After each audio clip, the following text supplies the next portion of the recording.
Yeah, it was good to see Heston. I talked to him a couple times. I talked to him at the media day before the season began. I talked to him. He homered on the opening day. I saw him hit a massive home run over the kind of right field lounge at Scottsdale Stadium too. And I think the good news for the Orioles and Orioles fans is he looks like the guy who was supposed to, number 2 pick in the draft a few years ago. He looks like the guy who's I thought was the best left-handed college power hitter in that draft. And after his 2-year layoff with the myocarditis, coming off of COVID and everything, he didn't get to play for 2 years. He looks pretty good. I mean, he looks like the guy I saw at Arkansas. I'd seen him at the College World Series in the past before the Orioles drafted him, and he's got big left-handed power. He's, it's power over hit. He's got like about 30% strikeout rate in the fall league, but he's always had strikeouts, but he still manages to hit for average, if that makes sense. So I mean, I think he looks like that type of guy who could hit 260 with maybe 30 homers, and he's not like a blazing runner or anything, but he moves well enough. He plays a decent right field, and he's got a strong arm. He looks like, I haven't talked to the Orioles since I've seen him, but I have to think that they're pleased with how he's looked. And he actually went, I think it was 2 years and several months between games, first pro game at Arkansas. And I mean, that's ridiculous in the length of time. So are we still sort of grading him on a curve, but maybe that's starting to end now and he's becoming a true evaluation?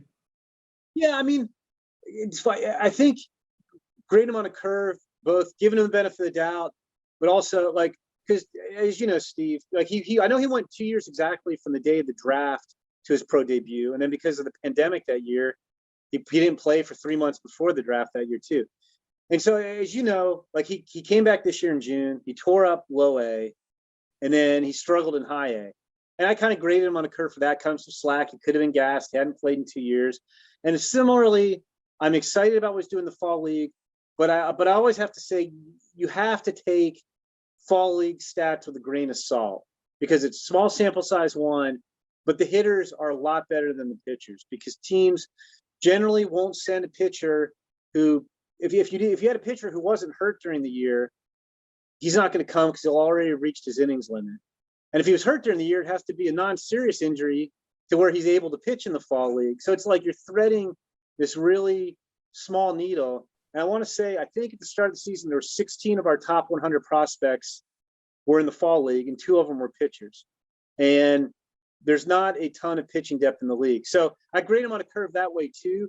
I mean, he's hitting 353 and the ops is over 1,000, but it's a fall league. So, but yeah, I'm just encouraged that just from outside of a performance standpoint, just looking at the way he's performing on the field, how the ball's traveling off his bat, he looks like the guy I saw at Arkansas. So I think that's a great sign. Yes. And you think that down the road, the power over hit will continue to be true? Yeah, I mean, he's always been kind of that guy. I mean, he's not, I don't think he's going to be, well, I don't want to scare him. I don't think he's going to be Chris Davis where he's striking out, 200 times and hitting 172. But I think he's going to be the guy who hits 30 homers and he hits like, 250, 260 and strikes out 150 times or something. But yeah, and that's kind of what he was at Arkansas too. That's how people projected him.